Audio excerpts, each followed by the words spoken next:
Hi viewers, welcome to our channel. YCP మాజీ MP Gorantla Madhav నిన్న arrest అయ్యారు. అతనికి కోర్టు 14 డేస్ రిమాండ్ కూడా విధించడం జరిగింది. అసలు గోరెంట్ల మాధవ్ విషయంలో ఏం జరిగింది?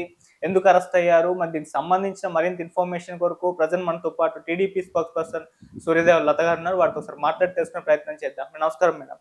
నమస్తే. మేడం, నిన్న గోరెంట్ల మాధవ్ అరెస్ట్ అవ్వడం మనం చూసాము. అతని కోర్టు 14 డేస్ రిమాండ్ కూడా పంపించారు. మరి ఏం జరిగింది?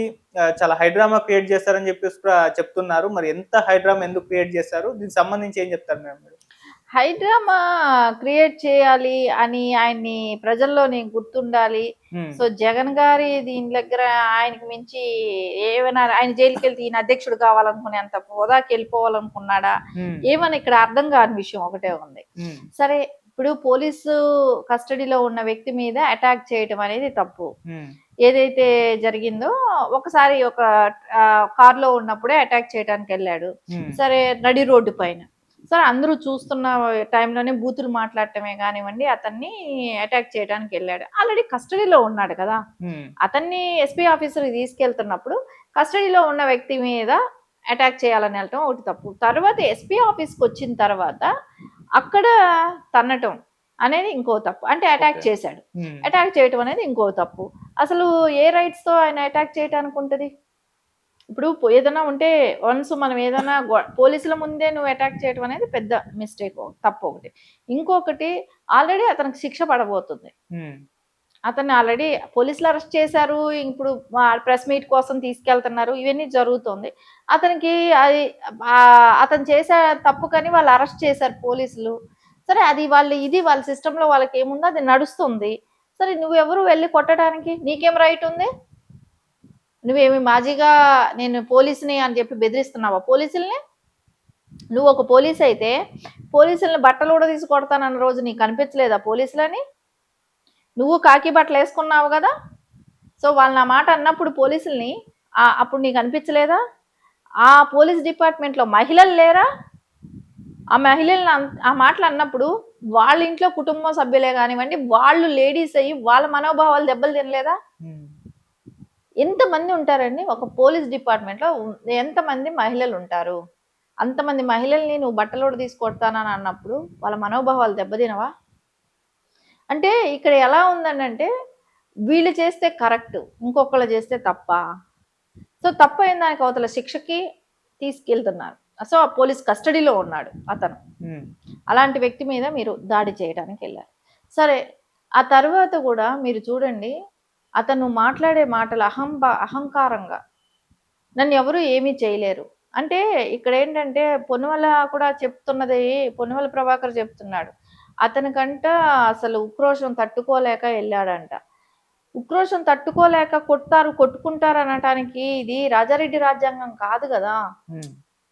ఇది కూటమి ప్రభుత్వ రాజ్యాంగం. ఎవరు తన పార్టీ వాళ్ళు తప్పు చేస్తేనే శిక్ష పడుతున్నాయి కదా, అరెస్టులు చేస్తున్నారు కదా. సో నువ్వు చేస్తున్నది తప్పు కాదా? నువ్వు రాజారెడ్డి రాజ్యాంగం లాగా నేను రౌడీయిజం చేస్తానంటే చెల్లదు, కుదరదు. అది న్యాయం అనేది ఒకటి ఉంటుంది, దాన్ని అతిక్రమిస్తే ఎవరికైనా తప్పదు. ఇంకోటి బ్యాడ్ టైం ఏంటంటే పొన్నువల సుధాకర్ లాంటి వాళ్ళకి లాయర్గా ఉండటం అనేది ఇంకొక రకమైన జోక్. ఆయన ఇంకొక మాట అంటున్నాడు పొన్నువల ప్రభాకర్ గారు. ఆయన్ని ఒక మాజీ ఎంపీని అరెస్ట్ చేస్తుంటే పార్లమెంట్లో స్పీకర్ గారి ఇది పర్మిషన్ తీసుకొని అరెస్ట్ చేయాలంట. ఎవరన్నా నవ్వుతారా అనుకుంటే ఇప్పటి వరకు మనం చూస్తే ఎంతో కొన్ని వేల మంది మాజీలు అయిపోయిన వాళ్ళు ఉన్నారు, ఎంపీలు. వాళ్ళు చేసే ప్రతి దానికి వెళ్ళి స్పీకర్ దగ్గర పర్మిషన్ తీసుకురారు. అట్లాంటి విలువలు లేకుండా చేసేవాళ్ళు మీరు. అంటే అప్పట్లో ఎంపీగా ఉన్న ట్రిపుల్ గారిని, రఘురామ కృష్ణరాజు గారిని అరెస్ట్ చేసి అప్పుడు మీరు పాటించాల్సింది అది. అప్పుడు ఆయన ఎంపీ, స్పీకర్ గారి దగ్గరికి వెళ్ళి మీరు పర్మిషన్ తీసుకొని వచ్చి అరెస్ట్ చేయాల్సిన వ్యక్తి అప్పుడు. అలాంటిది మీరు రూల్స్ పాటించలేదే. అప్పుడు మీరు జగనన్న గారికి ఎందుకు చెప్పలేదు కదా? ఈ రోజున మటుకు ఎలా చెప్తున్నారు ఇవన్నీ? అంటే నేను అనేది ఒకటే, ఇక్కడ రాజ్యాంగంలో తేడా. ఇది ఇప్పుడు కూటమి ప్రభుత్వం వచ్చినాక అంబేద్కర్ గారు రాజ్యాంగం నడుస్తుంది, జగన్మోహన్ రెడ్డి గారు ఉన్నప్పుడేమో రాజారెడ్డి రాజ్యాంగం నడుస్తుంది. ఇంకొక విషయం కూడా చూడండి, మహిళలు అంటే ఎంతమంది మహిళలు సొంత తల్లిని బాధ పెట్టారే. అప్పుడు అన్నారు కదా, షర్మిల గారు రాజశేఖర్ రెడ్డి గారి బిడ్డే అయితే అనే మాట అన్నప్పుడు షర్మిల గారు బాధపడలేదా? వాళ్ళ తల్లి గారు బాధపడలేదా? ఆ మాట్లాడిన వ్యక్తుల్ని ఏమైనా మీరు శిక్షించారా? మీ పార్టీ వాళ్ళే మాట్లాడారు కదా, వాళ్ళకి మీరు ఇంకా పెద్ద అవకాశాలు ఇచ్చారు కదా. అంటే మీరు మీ అవకాశాల కోసం సొంత కుటుంబ సభ్యులనే మాట్లాడిస్తారు. ఇంకా మనం చూసాం అసెంబ్లీలో లేని వ్యక్తులు 14 సంవత్సరాలు సీఎంగా చేసిన వ్యక్తి సతీమణి గురించి వీళ్ళు మాట్లాడిన అల్లరి విచ్చిల్లర మాటలు ఎలాంటి మాటలు మాట్లాడారు? ఆ రోజున జగన్మోహన్ రెడ్డి గారు నవ్వుకుంటూ, ఆ రోజున సీఎంగా ఉన్న వ్యక్తి జగన్మోహన్ రెడ్డి గారు, ఆయన ఎందుకు ఖండించలేదు? అదే ఈ రోజున నారా చంద్రబాబు నాయుడు గారు ఖండించారు. మహిళల్ని అలా కించపరిచి మాట్లాడకండి, వాళ్ళ పర్సనల్ అటాకులు చేయకండి, వాళ్ళకి సంబంధం లేని వ్యక్తులని మాట్లాడారు. ఎవరికైనా ఆ బాధే ఉంటుందని. కానీ జగన్మోహన్ రెడ్డి గారు అలా చేయలేదే. అందరి కుటుంబం, లోకేష్ గారి కుటుంబం కావచ్చు, నారా చంద్రబాబు నాయుడు గారు సతీమణి గారు కావచ్చు, బ్రహ్మిణి గారిని కావచ్చు, బాలకృష్ణ గారి ఫ్యామిలీ కావచ్చు, పవన్ కళ్యాణ్ గారు, చిరంజీవి గారు, మనం సెలబ్రిటీస్లు అందరినీ చూసుకుంటే వాళ్ళ కుటుంబాల వరకు వెళ్ళిపోయి, ఇంకా మీరు ఇంకొక అడుగు ముందుకేసేసి వాళ్ళ బెడ్రూమ్లోకి వెళ్ళి అమ్మాయిల విషయాల వరకు మాట్లాడారు. విన్నాం. అవన్నీ ఎవరు సీఎంగా ఉన్నప్పుడు మాట్లాడారు? జగన్మోహన్ రెడ్డి గారు సీఎంగా ఉన్నప్పుడు మాట్లాడారు. కానీ ఈ రోజున పరిస్థితి ఎలా ఉంది? అవన్నీ సోషల్ మీడియాలో ఎవరి మీద మాట్లాడకూడదని. కానీ సోషల్ మీడియాలోనే కాదే, డైరెక్ట్ ప్రెస్ మీట్ పెట్టి మాట్లాడే మాటలు ఇవన్నీ. ఇంకోటి, బహిరంగ సభల్లో కూడా మాట్లాడారు. ఇప్పుడు ఎవరో మాట్లాడితే ఏదో అనుకోవచ్చు. ఒక సీఎంగా ఉన్న వ్యక్తి అప్పుడు జగన్మోహన్ రెడ్డి గారు షర్మిల గారి గురించి ఒక చీర విషయంలో, పసుపు చీర విషయంలో షర్మిల గారిని మాట్లాడలేదా? ఎవరైనా మాట్లాడతారు, సొంత చెల్లి కదా. ఇప్పుడు వేరే ఎవరైనా కూడా పర్లేదు. సరే, ఎంత విరోధైనా ఒక మహిళగా ఆయన విలువిచ్చారా? ఇవ్వలేదు కదా. అంటే ఈ రోజున వీళ్ళకి విలువలు ఎంతవరకు తెలుసు?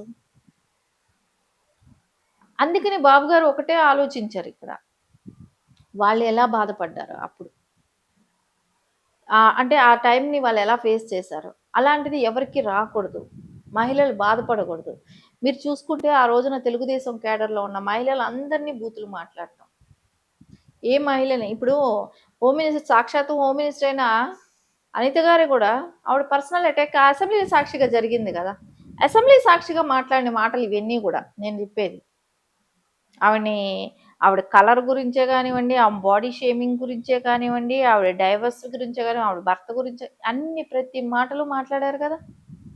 అరే ఇవన్నీ తెలియలేదా ఒక దళిత మహిళ? అప్పుడు అనిపించలేదా? ఇప్పుడు ఎట్లా ఉందంటే వాళ్ళ ఆలోచన అంతా, వాళ్ళు చేస్తే మంచి, వాళ్ళు ఇన్నైనా బూతులు మాట్లాడచ్చు, వాళ్ళ రాజ్యాంగం అలా రాసి పెట్టుకున్నారు. అందుమూలన ఈ రోజున ఇట్లాంటి పొన్నువల్ల ప్రభాకర్ కానివ్వండి, అంబటి రాంబాబు గారు ఇట్లాంటి వాళ్ళందరూ కూడా నోటుకు వచ్చినట్టు మాట్లాడటం, మీడియాకు వచ్చారంటే ఏదో వీళ్ళు పెద్ద లాయర్లు అయినట్టు. పొన్నువల్ల ప్రభాకర్ గారు అరెస్టు చేసిన వ్యక్తులకి ఆయన బెయిల్ కోసం వెళ్తే ఇంకా ఎక్స్ట్రా పడుతుంది. ఆయన నాలెడ్జ్ ఆ స్థాయిలో ఉంది, దానికి ఎవరు ఏమీ చేయలేరు. ఆయన మాట్లాడే మాటల్లోనే అర్థమవుతుంది. మనం ఎంపీ గారి కోసం, మాజీ ఎంపీల కోసం స్పీకర్ దగ్గర పర్మిషన్ తీసుకొచ్చుకోవాలి, పార్లమెంట్ స్పీకర్ దగ్గరికి వెళ్ళి అని చెప్పే సమాధానంలోనే అర్థమవుతుంది ఆయనకి ఎంతవరకు ఆయన ఆలోచిస్తున్నాడని.